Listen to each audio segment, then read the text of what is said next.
죄송합니다만 전문가분들조차 경제 위기와 경기 침체라는 단어를 구분하지 않고 사용해요. 그러니까 지금 경기 침체 맞아요. 경기 침체 오는 게 아니라 지금이 경기 침체예요. 그러나 경제 위기로 진단했을 때는 전액 현찰로 갖고 있어야 돼요. 안녕하세요. 어두운 소식들이 많이 들리는 2025년 새해입니다. 올 한 해 한국 경제의 거시적인 전망과 그 안에서 부동산은 어떤 영향을 받을지 오늘의 지성인 한국경제산업연구원 경제연구실장 김광석 교수님 모셨습니다. 안녕하세요. 네, 안녕하세요. 지금 2025년 시작하는 초기가 조금 어두운데요. 네. 저희 경제 얘기 좀 나눠봐야 될 것 같습니다. 네.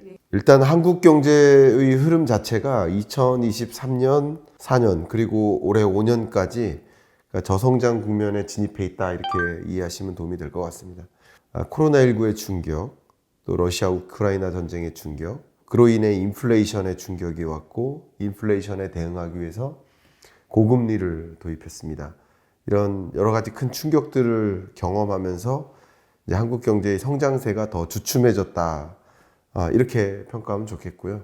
숫자로 보면 23년이 1.4%, 24년이 또 2.1%, 2025년은 현재 전망치가 1.8%니까 종전 전망치가 2.2%였는데 약 6개월 전에 생각했었던 그 25년의 경제보다 가까이 와서 보니 더 어둡다라고 이렇게 평가하는 그런 모습이라고 볼 수 있겠습니다. 24년 그래도 수출 덕분에 성장세가 유지되던 흐름에서 수출 성장세가 이제 주춤해지는 거죠. 근데 25년에는 내수 경기가 이제 뒷받침될 거야. 수출이라는 동력은 상실되고 내수 경기가 뒷받침될 거야라고 가정을 했었는데 생각했던 것보다 내수 경기가 회복이 안 되는 모습인 거죠. 그런 모습들을 이제 지켜보면서 하향 조정한 것이다. 다시 한번 강조하지만 지금에 있는 12월, 1월에 있는 이런 어떤 국내 정치적 리스크와 무한공항 참사 이런 영향은 전혀 반영되기 전 단계의 모습이다. 이렇게 의견 드리겠습니다. 또 걱정하고 계시는 한 가지가 지금 달러가 환율이 어마어마하게 오르고 있습니다. 네. 환율 분위기 어떤지 좀 짚어봐야 될 것 같습니다.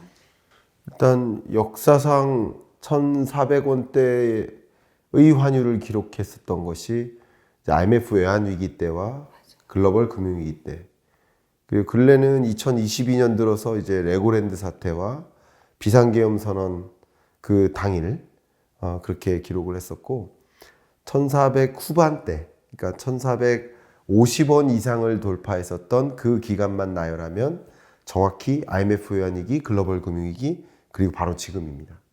이렇게 강달러가 야기된 배경을 봐야 되는데, 네. 그러니까 많은 분들이 트라우마가 있으세요. 특히 그렇죠. IMF 외환위기나 금융위기를 겪었기 때문에 그때 이후로 가장 높은 환율이야?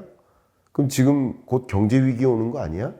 이렇게 생각을 하십니다. 근데 제가 절대 위안을 드리려는 것은 아니고 그 당시에 외환시장의 모습과 지금의 모습은 사실은 전혀 다른 기조다. 이 말씀을 드릴게요. 왜 그러냐? 그 환율 그래프의 모습도 IMF 외환위기 때와 글로벌 금융위기 때는 일시적으로 스파이크를 찍어요. 그러니까 1,400원, 1,500원이 아니라 1,600, 1,700, 1,800 스파이크를 딱 찍습니다.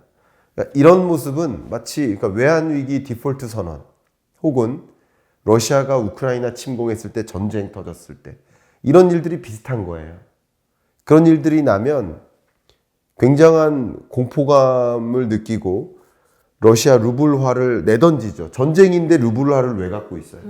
IMF 외환위기 당면했는데 한국 원화를 누가 갖고 있습니까? 던지는 거예요. 던지고 안전자산으로 바꾸는 거예요. 달러 선호 현상이 집중되는 거예요. 안전자산 선호 현상. 그러니까 달러가 가치가 급격하게 치솟으면서 나타났던 일들이라고 볼 수 있겠습니다. 근데 그때의 한국 경제 성장률을 논하면 IMF 외환위기 때는 마이너스 5.1%, 2008년 글로벌 금융위기 때는 0.8%, 정말 말 그대로 경제 위기에 부합하는 그런 경제 현상이 나타났었던 거예요. 그런데 2024년 말부터 25년 지금에 찾아온 이 강달러 현상은 제가 경제가 좋다라고 말씀드리지 않아요. 방금도 계속 안 좋다고 말씀드렸죠. 네네. 안 좋은 경제지만 그게 경제 위기는 아니에요. 이걸 구분하지 않으면 의사결정이 다 틀려요.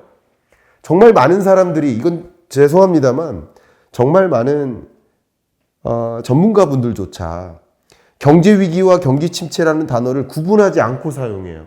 녹색과 파란색이 같습니까? 다르죠. 근데 파란색인데 녹색이라고 진단하면 돼요? 일단 경기 침체는 소위 경기 사이클이 이렇게 올라갔다 떨어졌다 하잖아요. 모든 것이 그래요. 부동산도 그렇고, 예를 들어서 이 채널의 조회수도 올라가다가 떨어졌다고 하는 거예요. 사이클이 있다는 거예요. 그 사이클이 자잘할 때도 있고 높은 차 사이클도 있지만 그 사이클상 올라가는 국면이 아니라 하강 국면, 떨어지는 국면을 경기 침체라고 해요. 그러니까 지금 경기 침체 맞아요. 경기 침체 오는 게 아니라 지금이 경기 침체예요. 경기 침체 온다라고 얘기하는 것은 경기 침체를 구분하지 못한 거예요. 경기 침체는 리세션, 경기 둔화, 하강 국면 이렇게 표현하는 거고, 기본입니다. 기본. 경제 위기는 economic crisis, 경제 위기. 이거는 사이클상에 있는 용어가 아니라 일시적으로 시스템적으로 경제가 마비가 걸리는 거예요. 팬데믹 경제 위기 때, IMF 외환 위기 때, 글로벌 금융 위기 때. 지금 그런 상황이 아니에요. 어려운 경제 맞아요. 어려운 경제. 그러나 경제 위기로 진단했을 때는 전액 현찰로 갖고 있어야 돼요. 미국 주식도 아닌 거죠. 경제 위기면. 경제 위기면 일순간 모든 자산 가치가 급락합니다.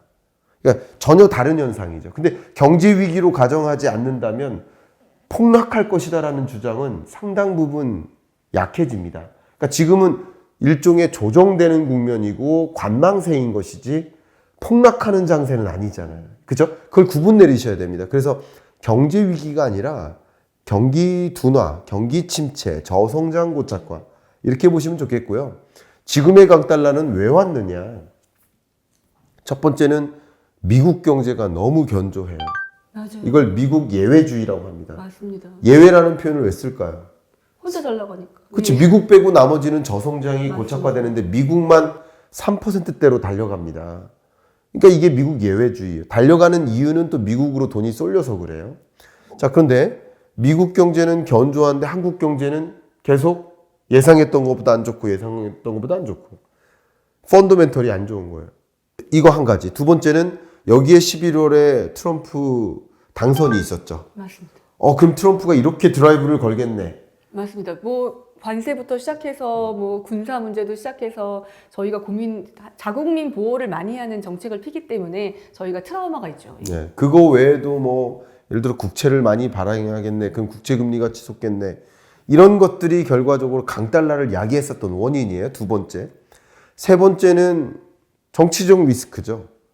정치적 리스크로 정말 외국인 투자자가 원화를 사야 되냐 말아야 되냐라는 외환 투자나 아니면 주식 투자뿐만 아니라 한국의 어떤 기업에 투자하려 했던 자산운용사, PE사 이들이 모았던 많은 그 투자자들이 다 투자 철회를 결정해요.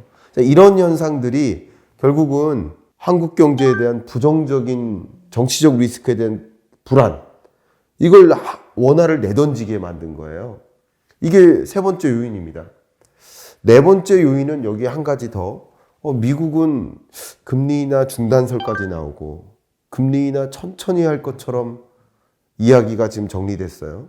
근데 한국은행은 12월에 우리는 금리 인하 곧 할 겁니다 라고 이례적인 선언을 먼저 했어요. 선제적으로 이렇게 금리 인하 필요하다는 식으로 한국은행 총재가 먼저 발언하기 쉽지 않은데. 네, 처음인 것 같아요. 그러면 미국의 금리 인하 속도는 주춤하고 한국은 또 적극적으로 금리 인하할 거라고 생각한다면 금리는 곧 그 나라 돈의 가치인데 그 격차가 또 벌어지는 흐름이라고 시장은 인식한 거예요. 벌어진다는 게 아니라 벌어진다고 인식한 거예요. 그 인식은 착각일 때도 있고 실제일 때도 있어요. 공포도 갖고. 어쨌든 인식은 그러니까 지금 말씀드렸던 이런 요인들이 맞물려서 강달러 현상을 야기한 거고 일시적으로 스파이크를 찍은 것도 아닙니다. 지금 계속 1,300원, 올라가면 1,400원 또 누르시고 올라가면 누르시고 이렇게 맴돌고 있는 거죠. 어쨌든 그 강달러 기조에서 맴도는 현상이지 일시적으로 스파이크를 찍고 강달러를 찍고 내려오는 현상은 아니에요. 그래서 전혀 다른 모습이다. 물론 이렇게 강달러 기조가 오래 지속되면 그게 한국 경제에 짐을 주거나 부담을 줄 수 있어요. 그러나 지금으로선 그게 경제 위기라고 판단할 만큼은 사실 아니다. 지금을 어떻게 판단하느냐, 이걸 위기라고 판단할 것이냐, 아니면 정말 저성장 고착화로 볼 것이냐, 이거는 첨예하게 다른 것이다. 교수님 오늘 네. 정말 중요한 시기예요. 우리 구독자분들이 고민 진짜 많으시거든요. 오늘 이야기 듣고 위기와 둔화는 다른 것이니 너무 패닉에 빠지지 말고 그거에 따라서 대응을 잘하면 좋겠다라는 따뜻한 말씀 해주셨던 것 같고요. 저희 또 2부에서 또 부동산과 관련된 이야기도 좀 나눠봐야 될 것 같습니다. 1부 여기까지 마치고요. 저희 또 2부에서 찾아뵙도록 하겠습니다.